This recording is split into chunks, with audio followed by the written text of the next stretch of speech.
Hey, folks.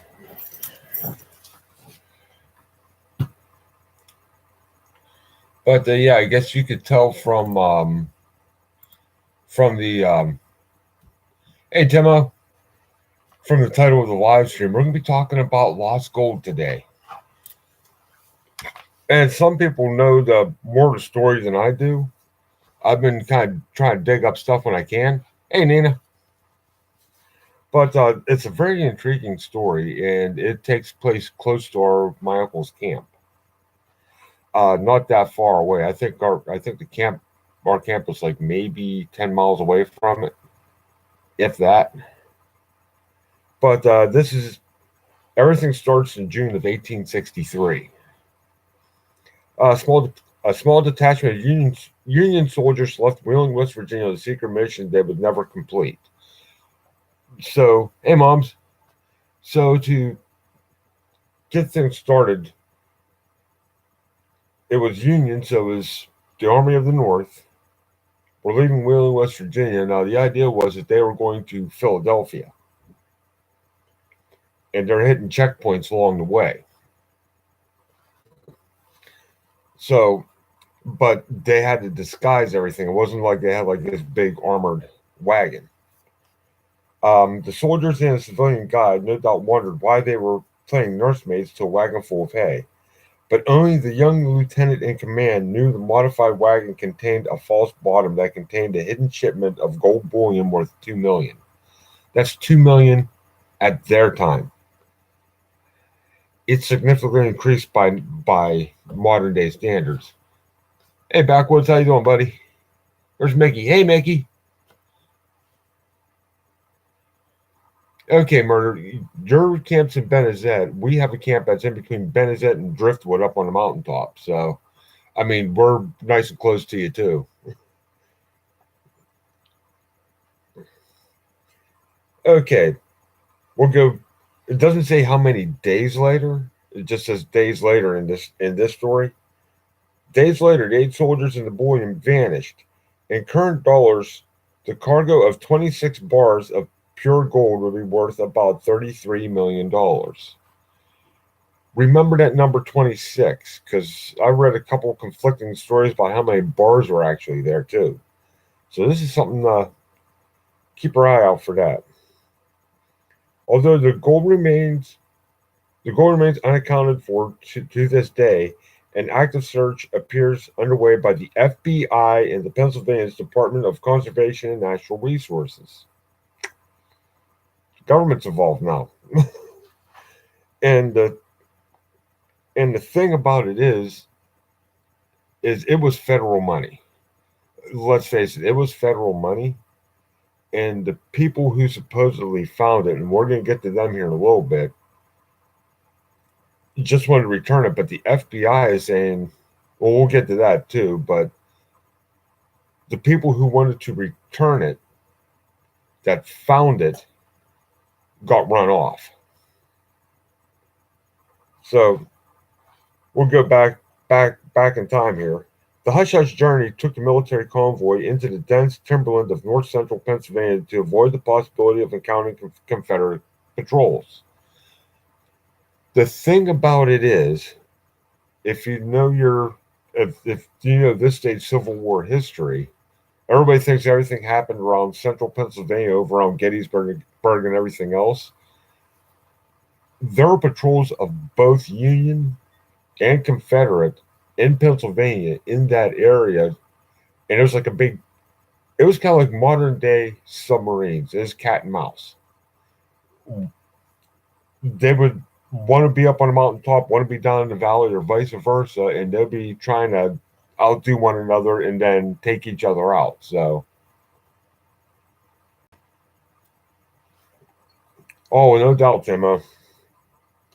It's believed Abraham Lincoln ordered a high stakes mission so the gold could be used to replenish the fund used for Army payrolls.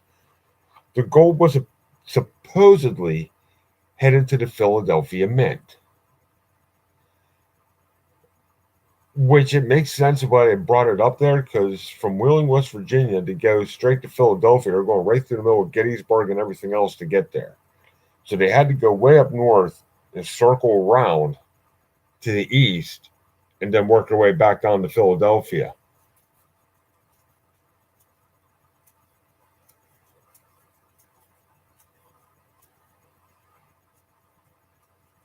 Exactly, Jay. I mean, they're all over the place. And I've read about 5 or 6 different stories. This is the only one that really made sense to me because all the others that kind of just jumped around all over the place, and there were a lot of words that said absolutely nothing. This one actually, to me, made the most sense anyway.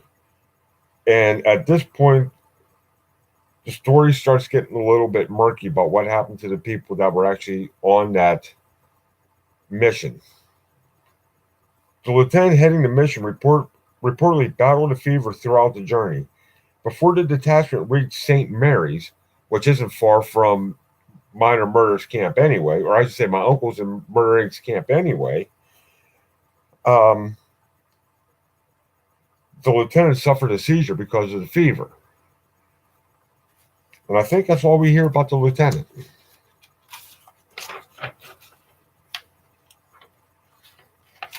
While he was babbling, he revealed the purpose of the mission and disclosed the contents of the wagon.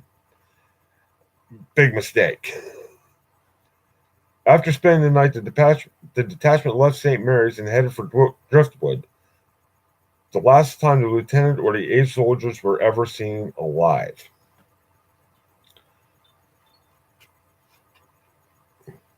Oh, about that. That sounded like about 8 other people were expendable too. So, according to one account, the civilian guy wandered alone and hysterical into Lock Haven, 40 miles southeast of Driftwood. That is a good bit from Dents Run, and if he's walking around on foot, that was more than a day's journey. It's like 2 or 3 days, and who knows if he actually went straight there or if he just kind of wandered around. And the other question I have is the civilian, was he actually a civilian, or did he go gold crazy and kill the rest of them off? Because if he's the only one left alive, I don't know if they got attacked or not. That's my thinking anyway, because if they would have gotten attacked by Confederates, the Confederates. But this is what was said. According, okay, let me see. He claimed the detachment felt attacked near Dents Run, got wiped out, and the cargo taken.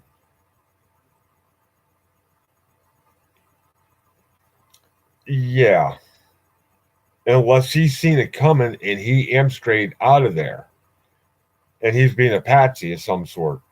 A sympathy, I won't say a patsy, but what would you say? A diversion of some sort.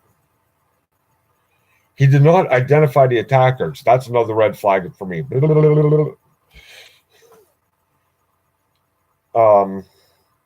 The Army questioned the integrity of the story and called on the Pinkerton Detective Agency to investigate. If anybody knows anything about the Pinkerton Detective Agency, they weren't exactly the straightest people on the face of the planet either.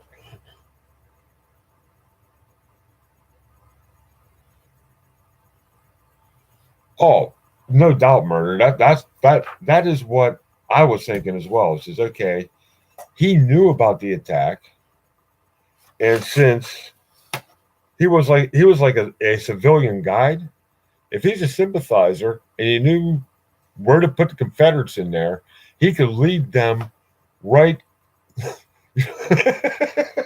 You're welcome, moms. He could set up the ambush point, lead them right into it, and once they hit the ambush point, he just takes off like a scalded rabbit and then makes his way down to Lock Haven, the opposite direction of what the Confederates are probably going, even though the Confederates supposedly never took the money out anyway. They hid it up there, act as a diversion, and then he was going to meet him later. Well, it didn't quite work out that way. Undercover detectives failed to locate the missing soldiers or the cargo. Army officials, meanwhile, hustled the guide out of the area and sent him to a western outpost where he died.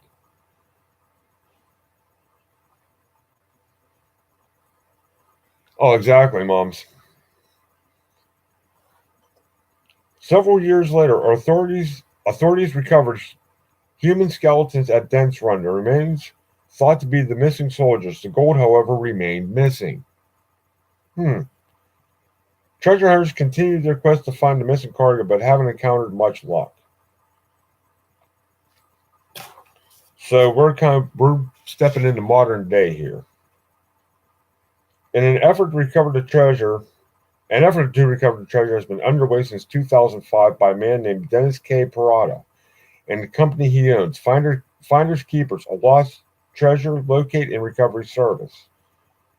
Now, Treasure Keepers is from not really that area, but they're kind of a little bit more northwest in Pennsylvania. In 2012, Parada said Finders Keepers found the gold, but the federal law kept the group from digging for it. He added the DNCR would not allow him to excavate the area and banned him from the site.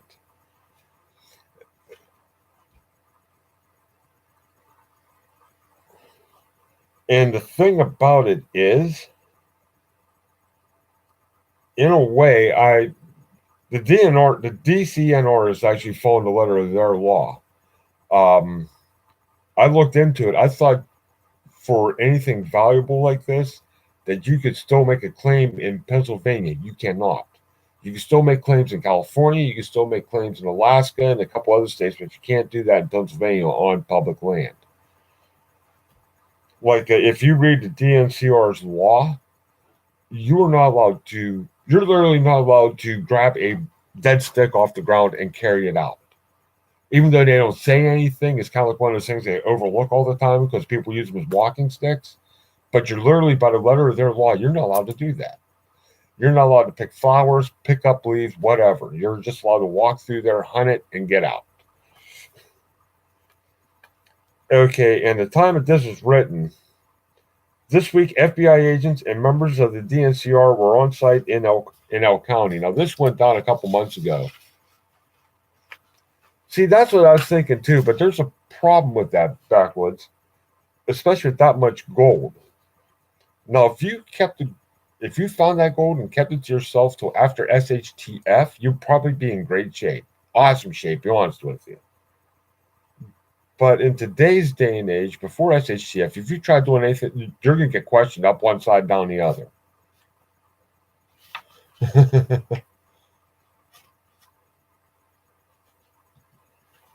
The Courier Express, that's a newspaper up around the area, reported that two departments teamed up to search Dents Run Road, just off Route 55 in a small village of Dents Run. Now, me and Murder have been up through there probably up 10 billion times, so I'm probably not as familiar of it than he is, but I've been past it. I know where it's at. FBI Public Affairs Specialist Kerry Adamowski confirmed FBI agents were conducting court authorized law enforcement activity. Hmm. Hmm. WJAC TV of Johnstown reported its cameras also spotted Dennis and Ken Parada at the site. Ken Parada is Dennis's son. Questions, of course, linger whether the story stands at myth or reality. Over the years, the mystery has deepened.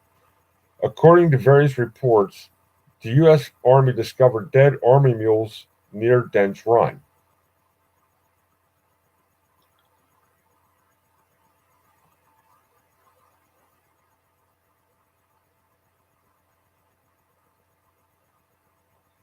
Yep, that's I've heard that time and time again with like Major Treasure. I've heard that time and time and time again. Another said two gold bars were recovered in 1865.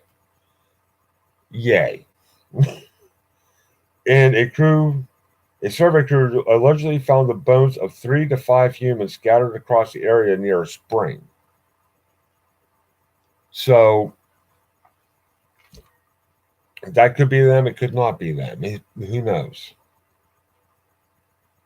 Now we're going to go to another story that I found. This is pretty much up to date in what is actually currently going on right now. The father-son duo of Kenneth and Kim Parada spent years combing a bit of Pennsylvania wilderness with high-end metal detectors to prospect for a fabled cache of Civil War gold. They felt certain that they found the hiding place, but at the end of the court-sanctioned excavation, the FBI in March escorted the treasure hunters to the site where there wasn't so much as a glimmer of gold dust. Really? Really? We were embarrassed, Dennis Parada tells the AP. They made us look like dummies. Since that day, however, neighbors' accounts of late night excavations and FBI convoys have fueled suspicions the agency isn't telling the whole truth. The Paradas are now challenging the FBI's account of the dig, insisting the gold said to have been lost or stolen after the Union Army sent a shipment from Wheeling, West Virginia to Philadelphia in 1863 had to have been buried near Dents Run. Seems valid enough.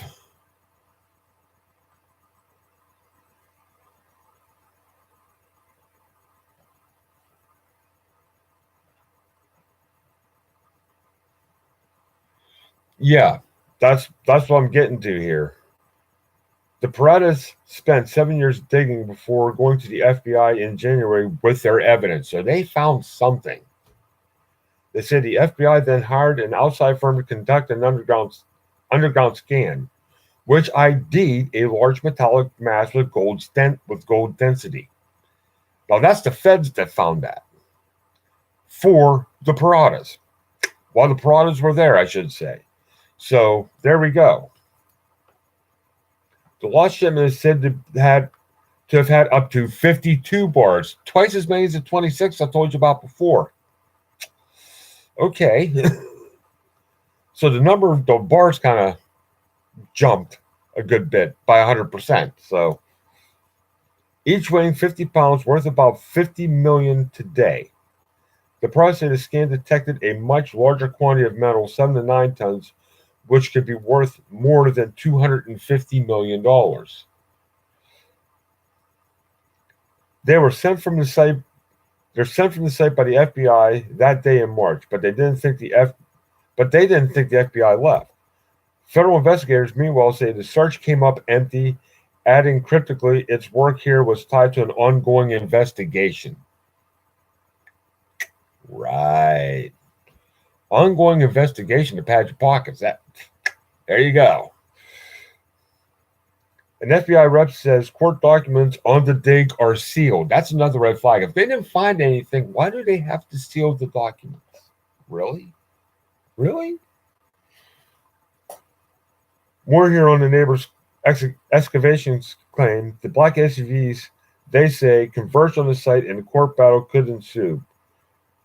So that's what I have on that.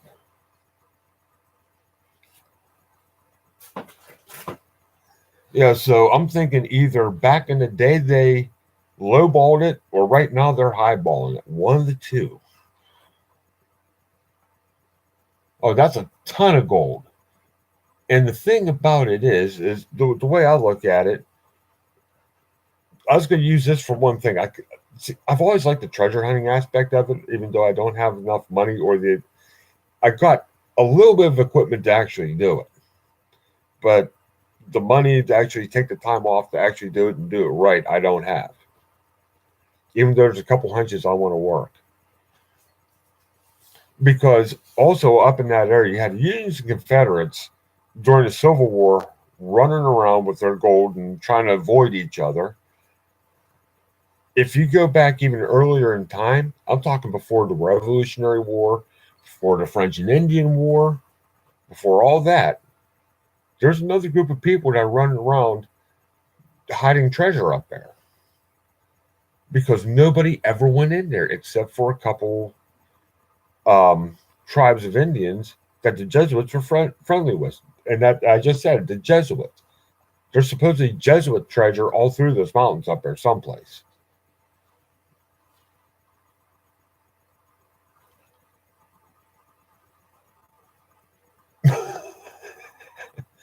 I'll go in.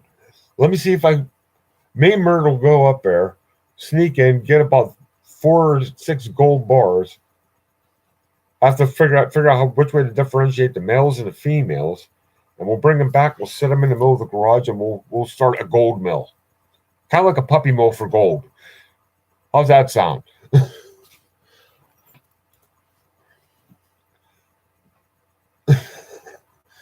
But there's some things that seem suspect to me, like the FBI sealing the fact that it didn't find anything. To me, yeah, it does. To me, them sealing the file, as I said, if they didn't find anything, if there's nothing to show, well, we didn't find anything. Why is the file sealed? And what is this ongoing investigation? They sealed it because of an ongoing investigation.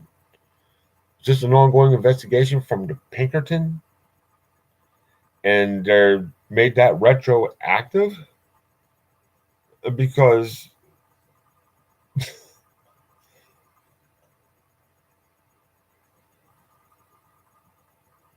I think you're right, Jay. That's what boggles my mind. That, to me, coming from the FBI, is another huge red flag.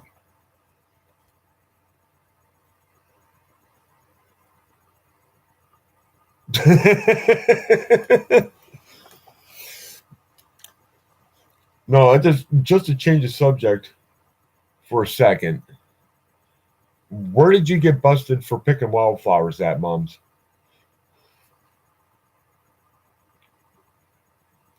And the thing with the 26 or the 52 bars, that's another big, I wouldn't say it's a red flag, but the original report was back in 1863, it was one thing. Now it's like it doubled, unless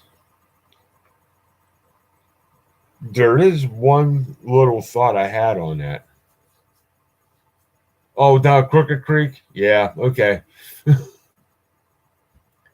There is one other thing that I had is they may have got that shipment of 26 bars. The other thing about it is where they buried it at, it could have been a cache of sorts where they also got other shipments and buried it all in one spot.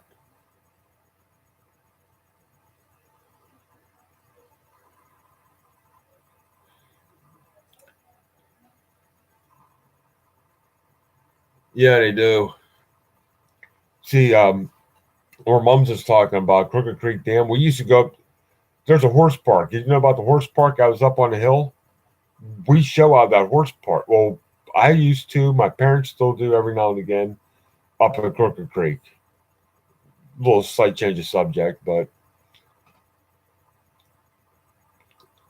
the thing about it is, as I said with those bars, they could have found double the amount because it could have been more than one shipment there.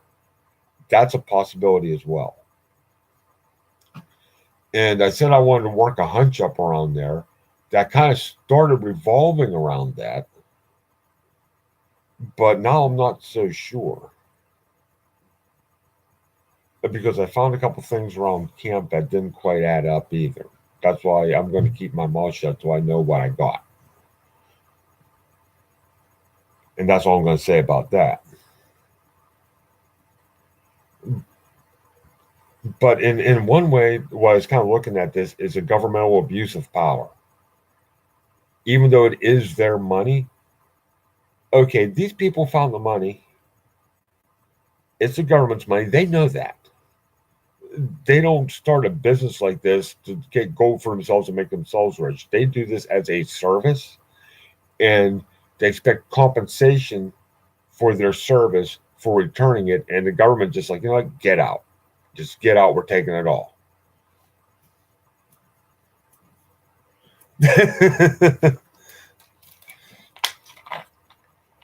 Yeah, imagine the size of the horses UPS or hey Rosanna. Imagine the size of the horses FedEx or UPS had used at the time.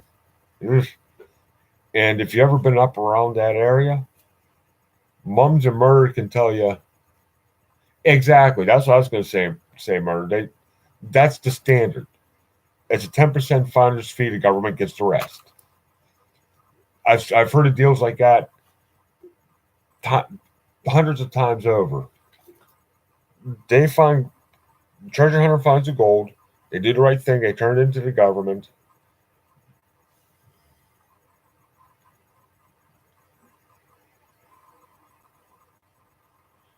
Well, that's the whole thing. Is I've heard of other people finding treasure.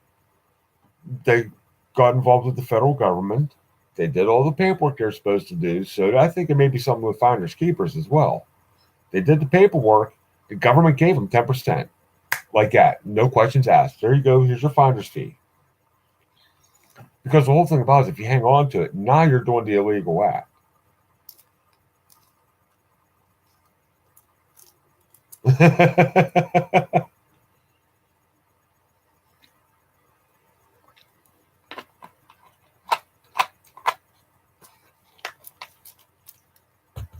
Yeah, unless finders keepers forgot to.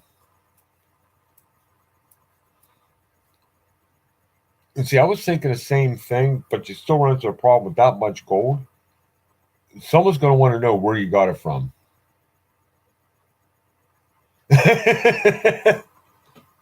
Nope, don't recognize any of them. And see, if I did find that much, especially like a gold bar is probably is about that thick, that long, and about that wide. These things weigh about 90 pounds a piece. Exactly. So just a couple just with that subject in mind, that's just a couple of theories I'm kind of running through. I'm just like something still doesn't quite add up here.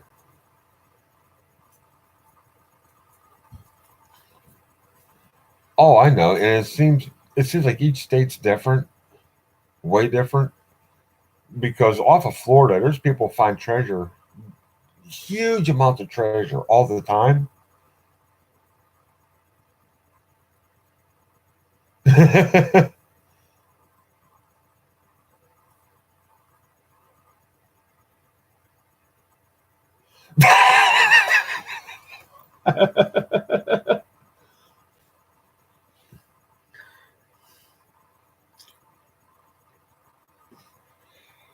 Yeah, that'd be a first. I think that'd be a first for the United States. Diggers Outdoors goes to jail for running an illegal gold mill like a puppy mill. ASPCA involved. Like, oh.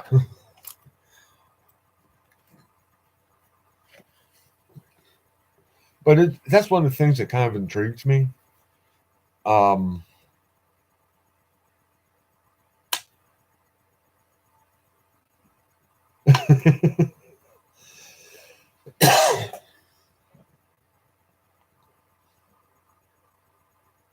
AKC registered gold, best of breed.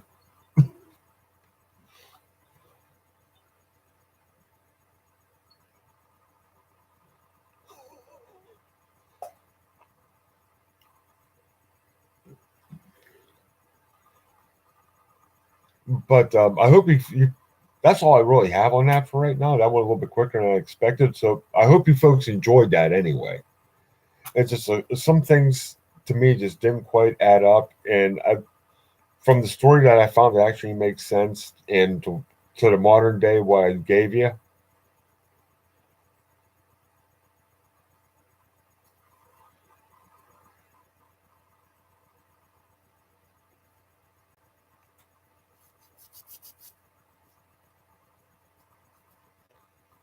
close that door. The last time I had to catch him, it cost me over $1 billion.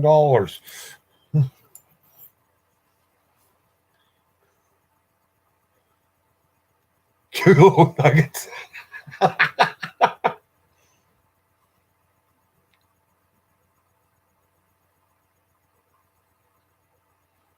Oh, thank you, Murder. See, and something tells me Murder knows the story a lot better than I do because he probably has a little bit of a closer connection to it than I do. But that's like historical stuff like that I like to hear about. That I like to me. Let's put it this way: to me, it's a puzzle that needs to be solved. One way or the other is a puzzle that needs to be solved, and especially since a lot of you guys know I'm a delivery driver. I'm sitting in the truck for anywhere between 10 to 12 hours a day. And most of that time, I'm just sitting there turning a steering wheel. So the other thing I do is I sit there and I think, okay, cool, Martyr. I may have an update on this, or um, actually, I found the story like 2 or 3 days ago and didn't really have time to go through it till today after work. So I may have some details in other live streams on down the line.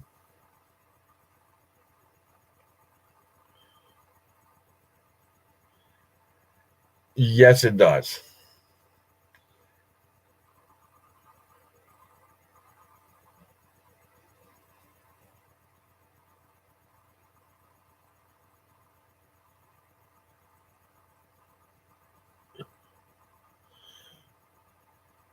No, I didn't. That will be interesting because the only station I listen to in the truck, I have it on DVE, and that's because I'm getting in and out so much that I hardly ever get the news or anything else. Um, Murder. I'm from Beaver County, right here in Pennsylvania. Where are you from? Oh, oh, I can imagine. I can imagine because Beduno's been trying to do away with guns within the city limits for years now. Years. Okay, you're up in Clearfield. You're not really too far from me. I'm trying to think what else is around Clearfield County. I mean, like how close is that to Forest? Or I should say, how close is that to Elk? I should say.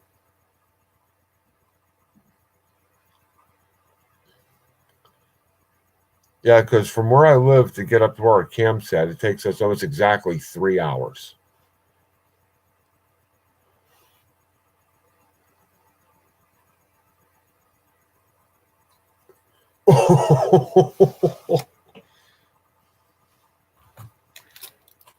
That's what happens when you try to usurp the law.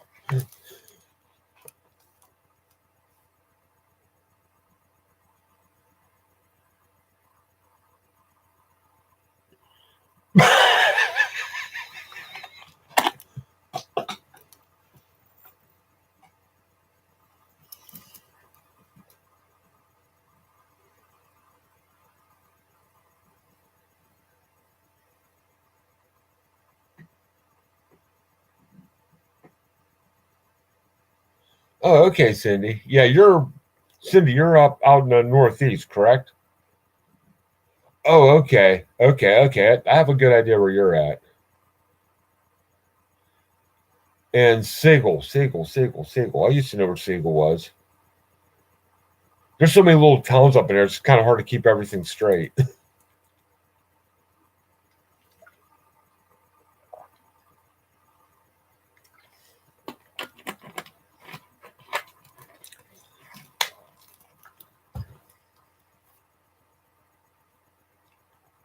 I know nothing. Oh, there he is. Running a little about 5 minutes late today.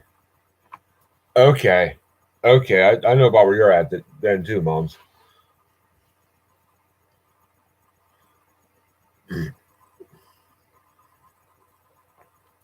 See, there's another thing that kind of goes in that same vein.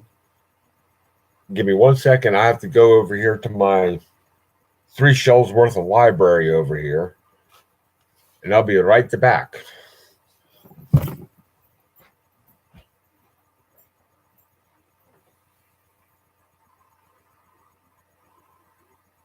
Goes. Where'd it go? I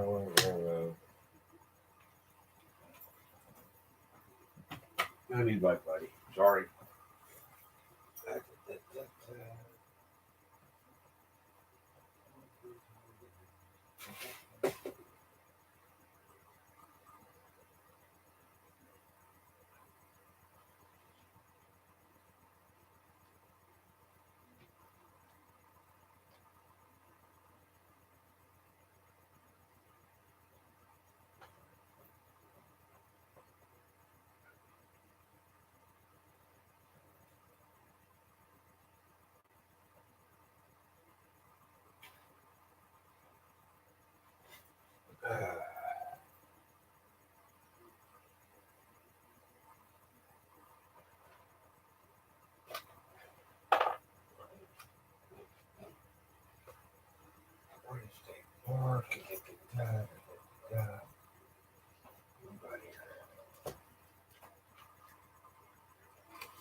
No.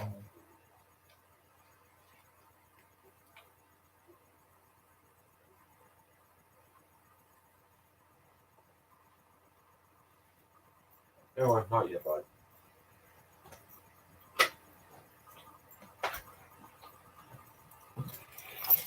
Okay, we'll do that at a later date.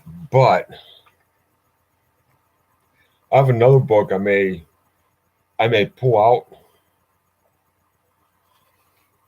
No, I try to use basically it's just like history, transportation, science, yada yada yada, blah blah blah. But my whole thing is I had a book that's called Ghost Towns of Pennsylvania that I cannot seem to locate right now. I think I was reading it and I set it down someplace. I can't remember where I set it at now. But one of the ghost towns is at the bottom of the hollow that we use to go up to our camp. There's a town that went by the name of Hicks Run. That was down at the bottom of Hicks Run where you turn up Hicks Run Road. And if you once you go up Hicks Run Road for a while, it actually wise. And this is East Hicks, West Hicks.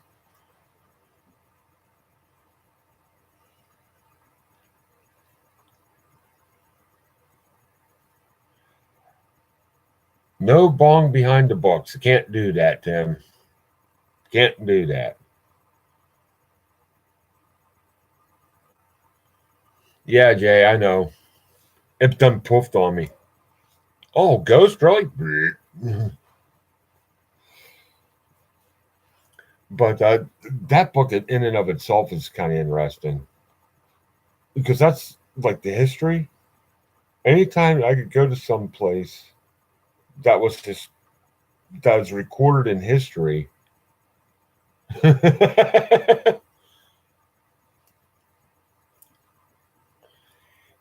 pretty much, Tim, damn CDL. But anytime I could go to some place where there's some bit of recorded history of some sort and kind of investigate it, it kind of brings a whole new level to things. Like one place is close to me, and if you watch my last trail rating, and it's a short, I think the total hike, I wouldn't even call it a hike, it's a walk. The total walk's like a quarter mile. It goes back to Buttermilk Falls. But the history of why I got called Buttermilk Falls, and I said it in the video, is when the army train, or the military train was going past, I think it's like World War One. It could have been Civil War, but I think it's more World War One maybe, or somewhere in between. But when a train was going past the town, it would stop there, rewater, and refuel. And since the soldiers couldn't drink alcohol, they would drink buttermilk, and that's how the falls got its name because they would all get off the train while it was refueling and rewatering, sit around the waterfall on both sides, and drink their buttermilk and BS with everybody before they went about their way.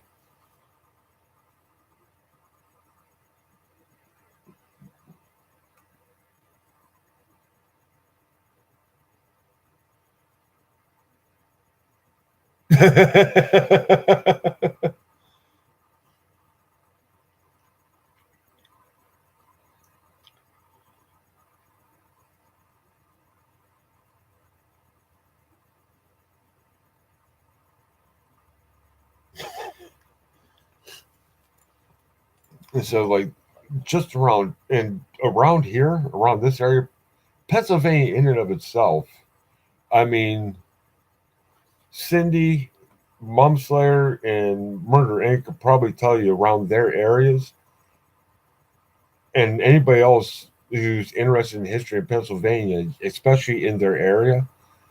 Each little area like that in Pennsylvania is kind of like its own mini cosm of history. You can't go anywhere. Oh yeah, there's one. The one I'm talking about is over by Beaver Falls. There's one, I think, in Indiana County and one in Armstrong County. They're both named Buttermilk Falls too, and I think for about the same reasons. Or there's Night Jay.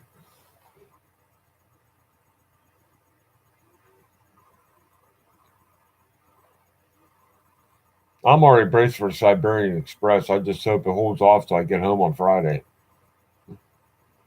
Like Saturday and Sunday, we're supposed to have like Wrath of God snow. And I'm like, I don't care. I'll be home. So what? I have a Jeep.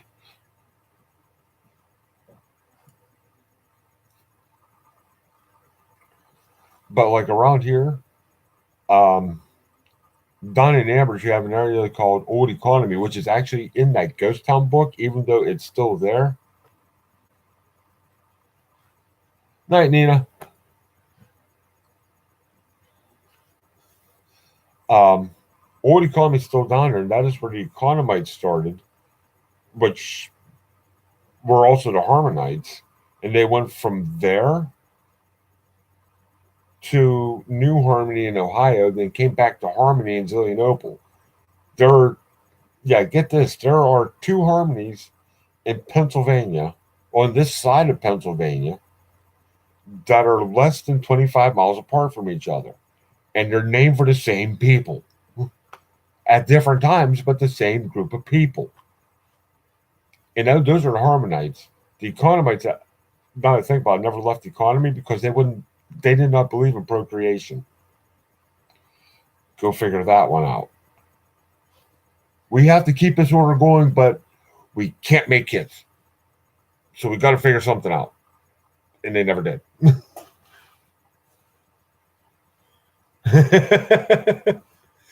Oh, I know a lot of Martians.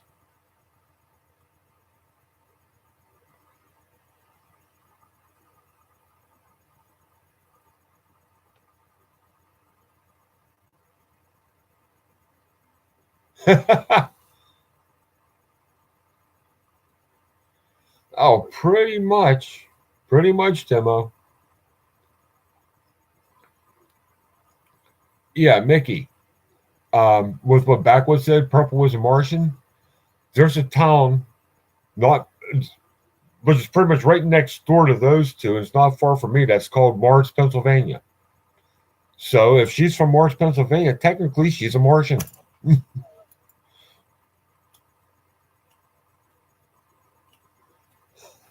Hey, Purple, how you doing, hon?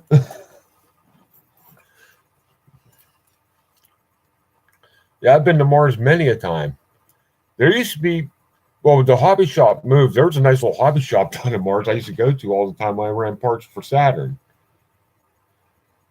And that hobby shop, everybody's kind of was bummed out when that hobby shop closed, but they didn't close. They moved. They're out by Lowe's Plaza now in Cranberry.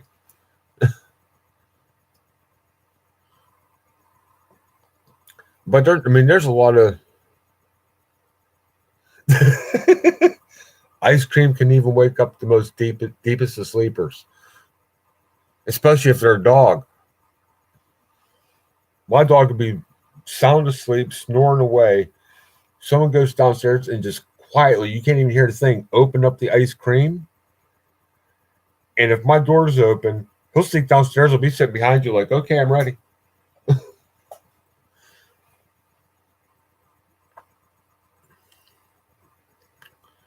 But yeah, Mars has a lot of history.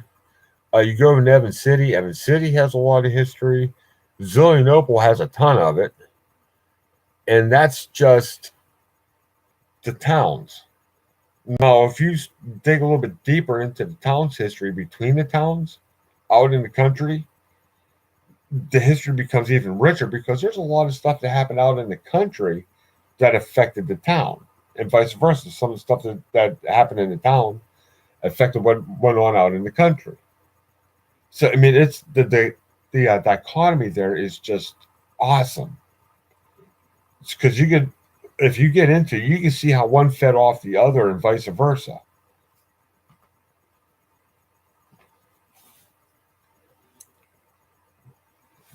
Like, I picked up another book that I'm digging into. It's like Pittsburgh folklore, and it doesn't just do Pittsburgh. It does some stuff here in Beaver County, some stuff in Lawrence County, all over the place. But one I was reading was Mike Fink. Um, According to the Harmonite newspapers, before they took off for Ohio, Mike Fink did kill somebody. According to the paper from Harmony, though, over the book, was that after he killed the person, he actually fled um, Old Economy, which the Harmonites and the Economites would use, and fled away from the river. And they said he went up. It's a it was a different name then, but basically Big Swicky Creek, took Little Swickly Creek and went one, two, three hollows up on the left. And there's a cut that went back that would later have the Benarski Homestead on. Well, the Benarski Homestead, you know that piece of property I talk about when you see me walk around in the woods? I'm on the other property. That's the property for the old Benarski Homestead. They said they caught up to him, they killed him back there. They executed him on the spot. And that's where it happened at, supposedly, according to their paper, right behind my house. Just to give you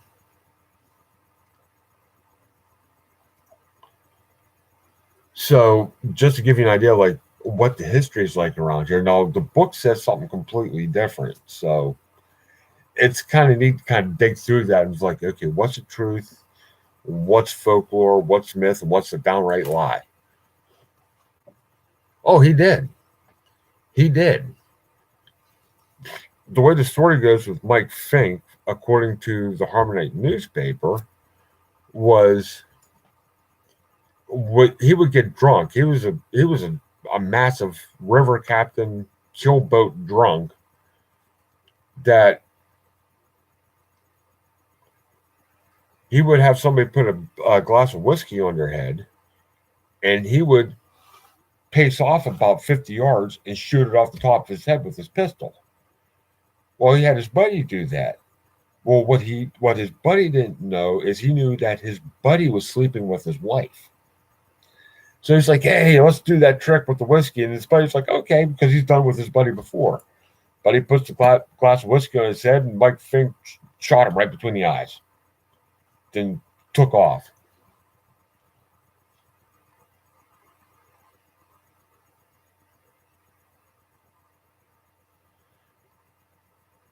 Yeah, I have to look into that one, Cindy. I don't know too much about that one. Hey, Jeff, what's up, bud? But it's stuff like that. Just, I mean, I'm sure you all probably have stories like that from around your own area. What's myth? What's folklore? What's legend? What's lie? And what's the actual truth? And to me, the puzzle was just digging through all that to find what the actual facts are.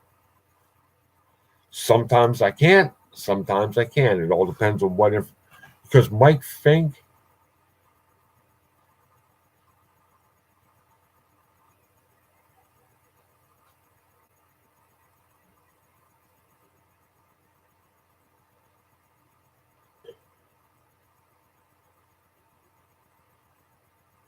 Okay. But especially with the Mike Fink, a lot of the facts just ain't there anymore. And supposedly, when the paper wrote about it, and the Pittsburgh book, the dates are about 10 years off.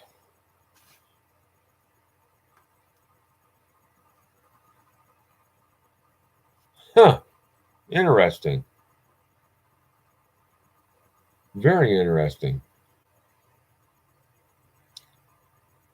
It's either the Pope actually did come or they had a shared hallucination.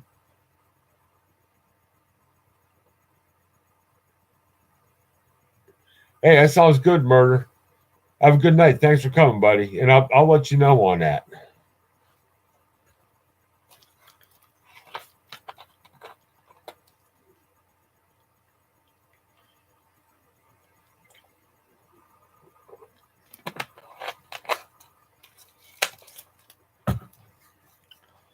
But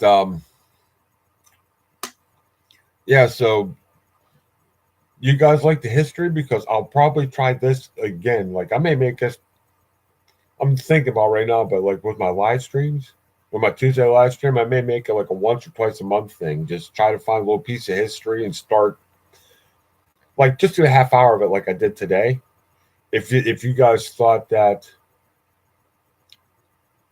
if you guys thought this was cool. Oh, okay, we got one vote for it.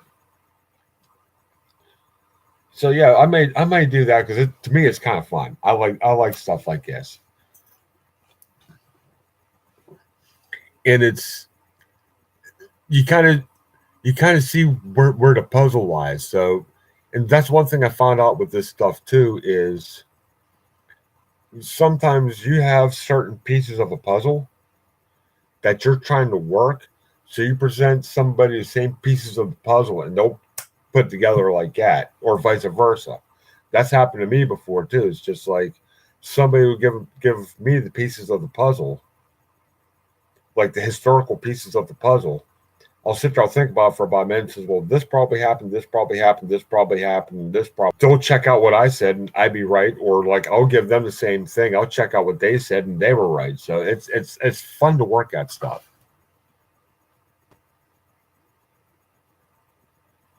I'll try to do that. The next one I do, I'll definitely try to do that.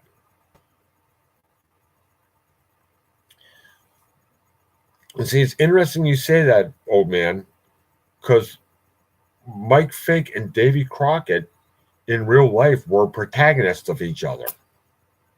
They supposedly they just could not stand each other. If you got them in the same area, they sought each other out and they just started fist fighting each other. They hated each other.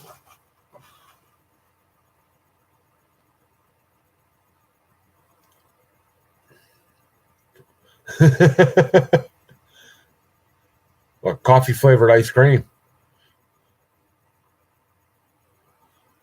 Yeah, but what Tim said is, I will definitely do that. The next time I decide to do this, I will give you guys what I'm going to do and see what you guys can come up with as well.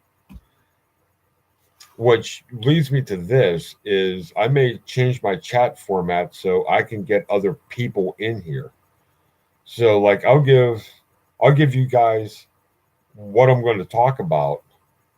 And then if a couple of you want to study up on it before I do the live stream, when I change my format around, I could pull you guys in and we could kind of discuss it like roundtable like a panel chat of some sort. And who knows that when I do that, if it goes really good, once I start bringing other people in, if it goes really good, we could go 2 hours. It doesn't bother me one bit. But as I said, I have fun with stuff like that.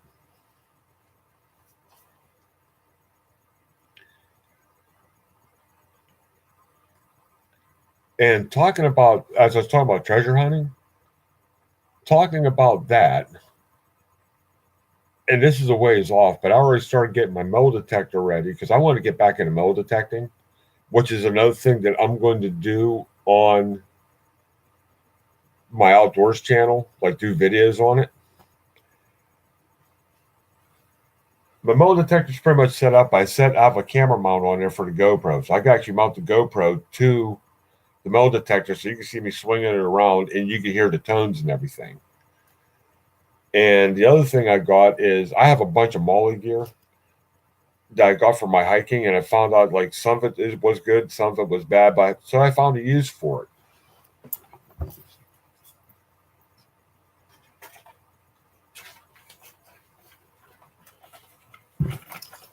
I don't know if you guys know what a pinpointer is, but my pinpointer can go in. In fact, I took it out, didn't I? Yeah.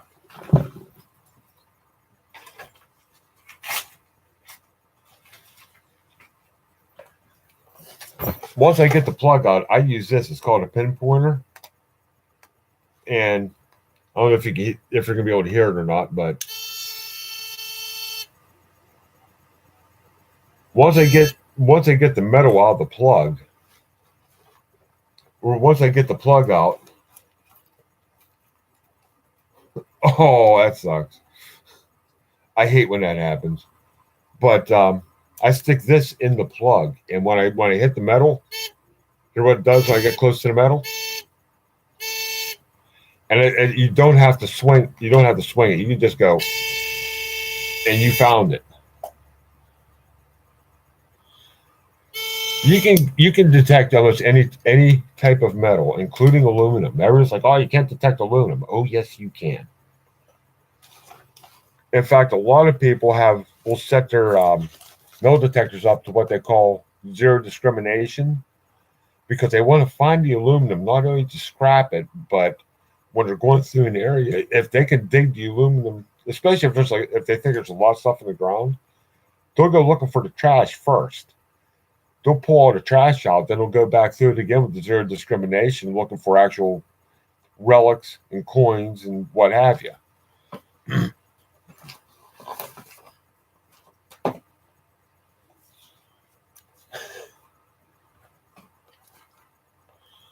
I have a Bounty Hunter Lone Star right now, and my pinpointer is also made by a Bounty Hunter. My next one, if I get another detector and another pinpointer, is probably going to be a Garrett. Whether I get a Garrett AT, AT Pro, or AT 400, that remains to be seen. And see, the reason I want to go with a Garrett is I've been watching a channel for quite some time now. It's called Nugget Noggin. Go watch his videos. He has a lot of good stuff. And when you're sponsored to do the videos by Garrett, you can't be doing something. You're doing everything right. So, but I like the way that he sets his detector up, and I run my detector almost like his. I just had to figure out what the algorithm was between the Bounty Hunter and the Garrett, because they used a little bit different language. But once I got it set, I started finding stuff when I was doing it before.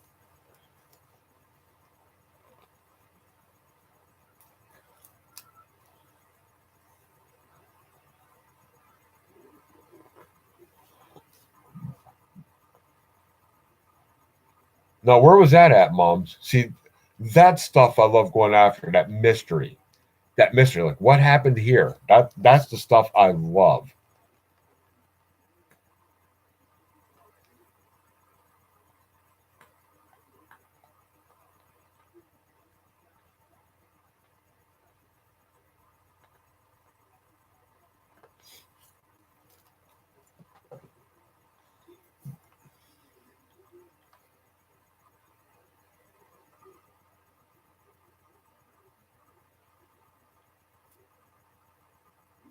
Upper Borough, okay. See, now that sounds like a fun place to take the metal detector out, because you never know, especially with an area like that, you never know what you'll find. But we're pretty much at the top of the hour here, so promo time. And tomorrow night, well, she was in here, World Readiness. We all know her as the lovely Miss Nina at 7 o'clock Central Louisiana time, 8 o'clock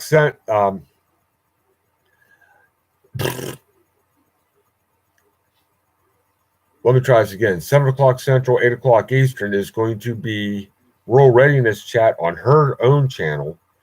Then at 8:30 Central Louisiana time, 9:30 Eastern is going to be on X Nation, and that's the Honey Badger Chat.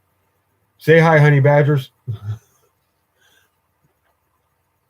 Then Thursday at 6 o'clock Central Louisiana time, 7 o'clock Eastern is going to be Backwoods Raised on his channel.